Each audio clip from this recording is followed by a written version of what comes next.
At least ಮುಂದಕ್ಕಾರ ಕೂಡ ಇಂಥ ಕಾರ್ಯಕ್ರಮಕ್ಕೆ ಫಿಲಂ ಚೇಂಬರ್ ಅವರು ಅಕಾಡೆಮಿಯವರು ಅವ್ರಿಗೆಲ್ಲ ಸ್ವಲ್ಪ ನಂದು ವಾರ್ನಿಂಗ್ ಅಂತಾರಲ್ಲಿ ರಿಕ್ವೆಸ್ಟ್ ಅಂತ ಇರಲಿ. It is not my programme, ನನ್ನ ಕಾರ್ಯಕ್ರಮ ಅಲ್ಲ, ಇದು ನಿಮ್ ಕಾರ್ಯಕ್ರಮ.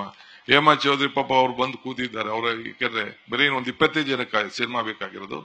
20 ನಾವು ಯಾವ್ದಾರ ಸಂದರ್ಭದಲ್ಲಿ ಯಾವ್ದಾರ ಒಬ್ರು ಹಿಂಗೆ ಫಿಲಂ ಏನಾರು ಇಲ್ಲೆಲ್ಲ ತೆಗಿತಾವ್ರೆ ಅಂತಂದ್ರೆ ಯಾರು ಸರ್ಕಾರಕ್ಕೆ ಕೋಪರೇಟ್ ಮಾಡಲ್ಲ. ಅಲ್ಲಿ ಪರ್ಮಿಷನ್ ಕೊಡ್ಬೇಡ ಅಂದ್ರೆ ಥಿಯೇಟರ್ ಸಿನಿಮಾನೇ ನಡೆಯಲ್ಲ, ಒಂದು ಶೂಟಿಂಗೇ ನಡೆಯಲ್ಲಪ್ಪ. ನಮಗೂ ಗೊತ್ತಿದೆ ಎಲ್ಲ, ಯಾರ್ಯಾರಿಗೆ ಎಲ್ಲೆಲ್ಲಿ ನಟ್ಟು ಬೋಲ್ಟ್ ಟೈಟ್ ಮಾಡ್ಬೇಕು ಅಂತ ಕೂಡ ನನಗೆ ಐ ನೋ ದಟ್. ಬಟ್ ಸ್ವಲ್ಪ ತಿಳ್ಕೊಳ್ಳಿ ಇರ್ಲಿ. ಗುಡ್, ಅಟ್ಲೀಸ್ಟ್ ನಿಮ್ಗೆಲ್ಲ ಅರ್ಥ ಆಗ್ತಾ ಇದೆಯಲ್ಲ ನಮ್ ಕಷ್ಟ ಅಂತ. ಏನಿವೆ, ಒಳ್ಳೇದಾಗ್ಲಿ, ನಿಮ್ಗೆಲ್ಲ ಶುಭ ಆಗ್ಲಿ.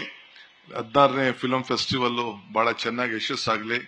ನೋಡೋಣ, ಟೈಮ್ ಸಿಕ್ತು ಅಂತಂದ್ರೆ ನಾನು ಹೋಗಿ ಯಾವ್ದಾದ್ರು ಥಿಯೇಟರ್ ಅಲ್ಲಿ ಸಿನಿಮಾ ನೋಡಿ ಆನಂದ ಪಡ್ತೀನಿ. ಇಷ್ಟು ಮಾತ್ರ. ಹಿಂದೆ ನಾನು ಟೂರಿಂಗ್ ಸಿನಿಮಾ ನಡೆಸುವಾಗ ಗಾಂಧಿನಗರದಲ್ಲಿ ನಾನು ಹೋಗಿ ಸಿನಿಮಾ ನೋಡ್ಬಿಟ್ಟೆ ಡಬ್ಬ ಹಾಕ್ತಿದ್ದೆ. ಡಬ್ಬ ಎತ್ಕೊಂಡೋಗಿ ಗಾಂಧಿನಗರಕ್ಕೆ ಬಸ್ ಸ್ಟ್ಯಾಂಡ್ಗೆ ಹಾಕಿ ಎತ್ಕೊಂಡೋಗಿ ನಮ್ಮೂರಲ್ಲಿ ಬಿದ್ದಿದ್ದು. ಸತ್ಯ ಹರಿಶ್ಚಂದ್ರ ನಾಳೆ ಸಿನಿಮಾನ 14 ಸತಿನೂ 15 ಸತಿ ನೋಡಿದ್ದೀನಿ. ಹಿಂದೆ ಮದುವೆ ಆದ್ಮೇಲೆ ಮೈಸೂರಲ್ಲಿ ನಾನು ಹೆಂಡತಿನೂ ಕರ್ಕೊಂಡು ಹೋಗಿದ್ದೆ ಸತ್ಯ ಹರಿಶ್ಚಂದ್ರನ್ ತೋರ್ಸಕ್ಕೆ ನಾನು.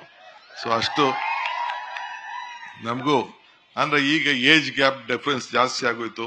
ಪಾಪ ಕಲಾವಿದರನ್ನ ಗುರ್ಸೋದು ನಮಗೂ ಕಷ್ಟ ಆಗ್ಬಿಟ್ಟಿದೆ. ಬಹಳ ಒಳ್ಳೊಳ್ಳೆ ಎಲ್ಲ ಬರ್ತಾ ಇದ್ದಾರೆ.